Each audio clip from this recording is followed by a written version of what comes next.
Hello friend, welcome to S tutorial YouTube channel. Friends, हम लोग psychology में अधिगम के अर्थ प्रभावित करने वाले कारक, अधिगम की प्रभावशाली विधियाँ पढ़ रहे थे। ये इसका दूसरा पार्ट होगा। इसके पहले पार्ट में हम लोग कुल 28 प्रश्नों को देखा था और इसमें कुल 84 प्रश्न आपको मिलेंगे इस अध्याय से संबंधित, जो आपके C TET, UP TET, super TET सभी परीक्षाओं के लिए काफ़ी हेल्पफुल होगा। और इसके पहले का पार्ट आप लोग देखना चाहते हैं तो डिस्क्रिप्शन बॉक्स में जो है लिंक दी हुई है, वहाँ पर आप लोग जा कर के देख सकते हैं। और प्लेलिस्ट में जो है सारे वीडियो आपको चैप्टर वाइज मिल जाएंगे, आप लोग वहाँ जा कर के सभी वीडियो देख सकते हैं, जो आपके एग्जाम के लिए काफ़ी मदद करेगा। तो फ्रेंड्स, अगर वीडियो अच्छा लगेगा तो चैनल को सब्सक्राइब, लाइक, दोस्तों में शेयर जरूर कीजिएगा और पूरा वीडियो जरूर देखिएगा। तो चलिए प्रश्न को शुरू करते हैं और आज का 29वां नंबर प्रश्न देखते हैं।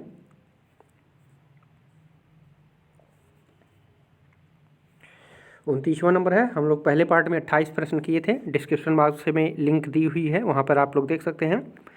तो 29वां नंबर पूछ रहा है, निम्नलिखित में से कौन सा अधिगम पुनर्बलन के अभाव में होता है? कौन सा अधिगम जो है पुनर्बलन के अभाव में होता है? तो सही उत्तर हो जाएगा अव्यक्त अधिगम जो होता है, अव्यक्त अधिगम जो होता है वो पुनर्बलन के अभाव में होता है। ठीक है, तो ख ऑप्शन इसमें आपका सही हो जाएगा। तीसरा नंबर प्रश्न है, क्रिया प्रसूत अनुबंधन को साधनात्मक अनुबंधन किसने कहा? साधनात्मक अनुबंधन किसने कहा क्रिया प्रसूत अनुबंधन को? तो थॉर्नडाइक ने कहा था।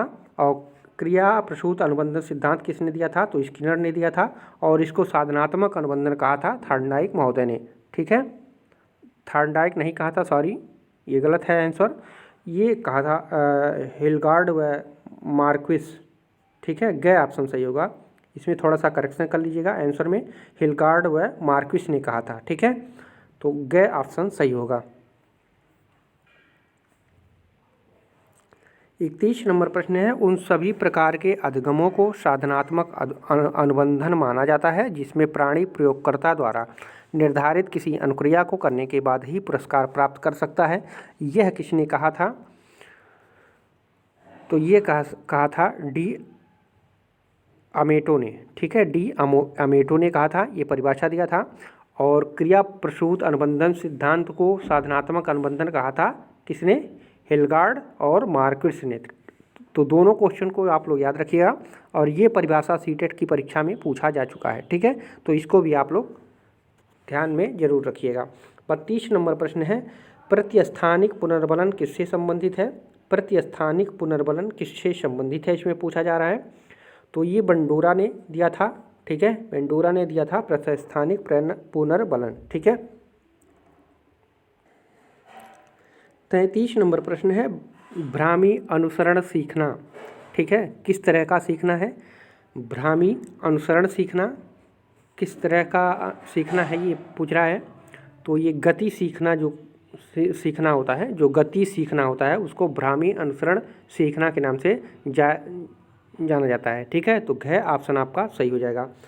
34 नंबर प्रश्न है, निम्नलिखित में से किस अनुबंधन क्रिया का प्रारंभ थॉर्नडाइक ने किया था?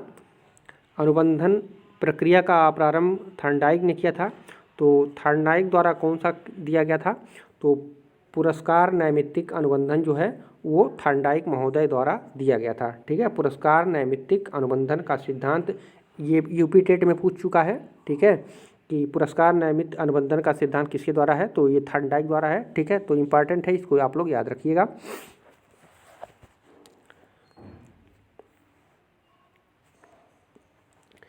पैंतीस नंबर प्रश्न है, सीखने का प्रयत्न एवं त्रुटि का सिद्धांत किसके द्वारा विकसित किया गया था?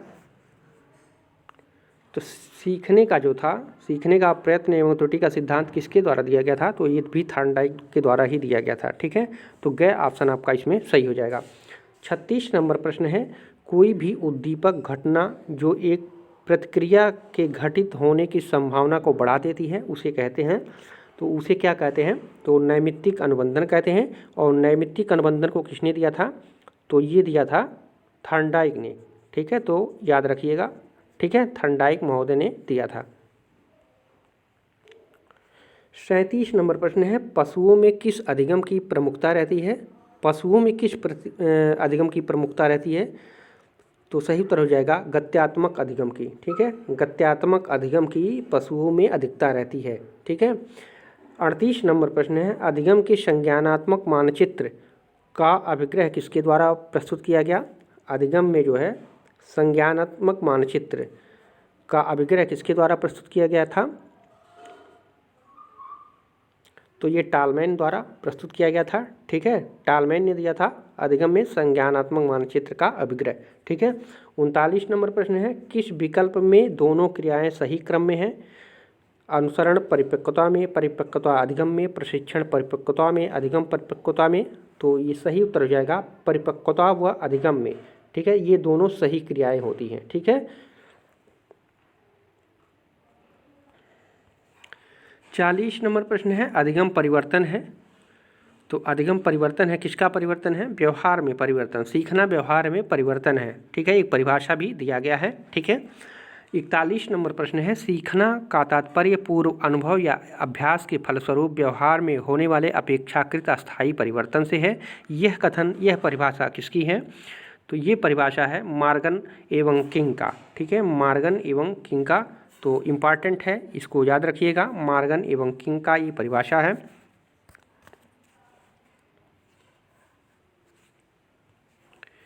बयालीस नंबर प्रश्न है, थॉर्नडाइक के प्रयोग में बिल्ली के लिए पुरस्कार था।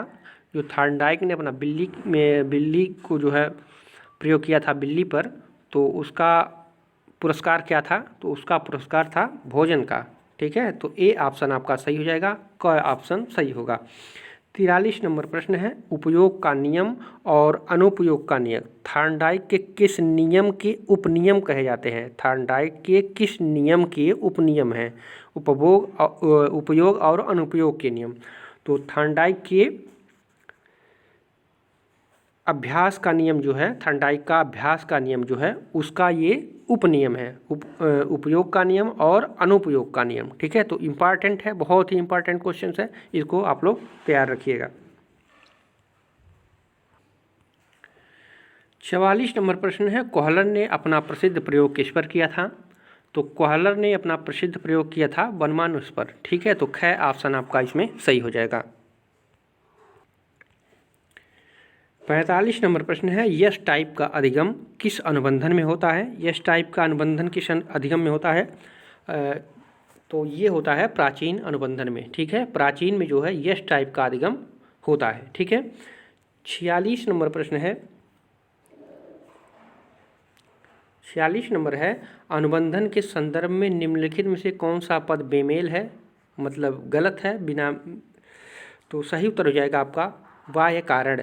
ठीक है, तो अनुबंधन के संबंध में जो है ये बेमेल है, बाह्य कारण उसमें नहीं पाया जाता है। ठीक है, स्वतः पुनः प्राप्ति विलोप होता है, प्रयोगात्मक स्नायु रोग हो जाता है। ठीक है, लेकिन बाह्य कारण नहीं होता है। 47 नंबर प्रश्न है, पृष्ठभूमि अनुबंधन सर्वप्रथम किसके द्वारा स्थापित किया गया था? पृष्ठभूमि अनुबंधन तो ये किसके द्वारा दिया गया था? तो स्वीजर द्वारा। ठीक है, क ऑप्शन सही हो जाएगा, स्वीजर द्वारा जो है पृष्ठभूमि अनुबंधन को दिया गया था। 48 नंबर प्रश्न है, निम्नलिखित में से किस अनुबंधन की प्रक्रिया अनुबंधन स्थापित करने की दृष्टि से सर्वाधिक प्रभावशाली होती है? तो ये विलंबित अनुबंधन की प्रक्रिया में जो है सबसे प्रभावशाली होती है। ठीक है, तो ख ऑप्शन आपका इसमें सही हो जाएगा। 49 नंबर प्रश्न है, नैमित्तिक अनुबंधन में पहले सरल अनुक्रियाओं के अधिगम द्वारा जटिल अनुक्रियाओं के अधिगम का प्रक्रम कहलाता है। तो कौन सा प्रक्रम कहलाता है? तो कार्यक्रमित अधिगम कहलाता है। ठीक है, कार्यक्रमित अधिगम कहलाता है। ठीक है, नैमित्तिक अनुबंधन में पहले सरल अनुक्रियाओं के अधिगम द्वारा फिर जटिल अभिक्रियाओं के अधिगम का जो प्रक्रम कहलाता है, सरल से जटिल की ओर, वो कार्यक्रमित अधिगम के रूप में जाना जाता है। 50 नंबर प्रश्न है, किस अनुबंधन में प्रबलन की घटना अनुक्रिया से पहले होती है? प्रबलन की घटना जो है अनुक्रिया से पहले होती है। तो किस अनुबंधन में ऐसा होता है? तो प्राचीन अनुबंधन में, जो नैमित्तिक अनुबंधन है। ठीक है, तो उसमें जो है प्रबलन अनुक्रिया से पहले घटित हो जाती है। 51 नंबर प्रश्न है, किस अनुबंधन में पुरस्कार अनुक्रिया पर निर्भर होती है? पुरस्कार अनुक्रिया पर निर्भर होती है, यानी कार्य करने के बाद पुरस्कार, ये किस पे निर्भर करता है? तो ये नैमित्तिक अनुबंधन में ये भी होता है। ठीक है, पुरस्कार जो है अनुक्रिया पर ही निर्भर करती है। ठीक है, 52 नंबर प्रश्न है, नैमित्तिक अनुबंधन किस प्रकार का अधिगम है? तो नैमित्तिक अनुबंधन जो होता है वो आर टाइप का अनुबंधन होता है। ठीक है, किस प्रकार का अधिगम है? तो आर टाइप का अधिगम है।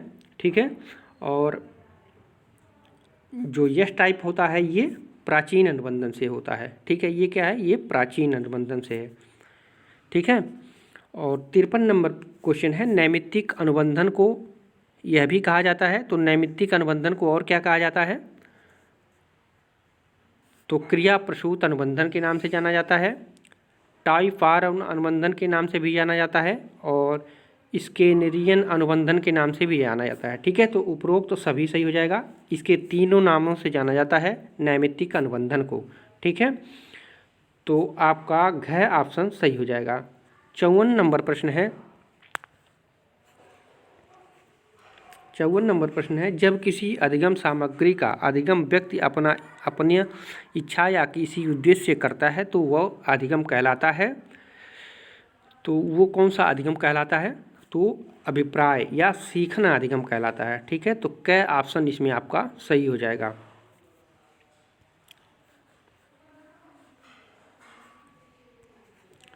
पचपन नंबर प्रश्न है, प्रासंगिक अधिगम है। तो प्रासंगिक अधिगम कैसा अधिगम है? तो किसी कार्य को बिना किसी इच्छा से अनायास सीखना जो है प्रासंगिक अधिगम कहलाता है। ठीक है, किसी कार्य को बिना किसी इच्छा से अनायास सीखना। ठीक है, बिना इच्छा से कोई चीज़ सीखना होता है वो प्रासंगिक अनुभव कहलाता है, अधिगम कहलाता है। ठीक है, तो याद रखिएगा, इंपॉर्टेंट है। 56 नंबर क्वेश्चन है, निम्नलिखित में से कौन प्राचीन अनुबंधन में आवश्यक नहीं है? निगेटिव पूछा है, तो कौन सा आवश्यक नहीं है? तो आनुषंगिकता आवश्यकता नहीं है इसमें। ठीक है, ग ऑप्शन सही हो जाएगा। आनुषंगिकता इसमें आवश्यक नहीं होता है प्राचीन अनुबंधन में।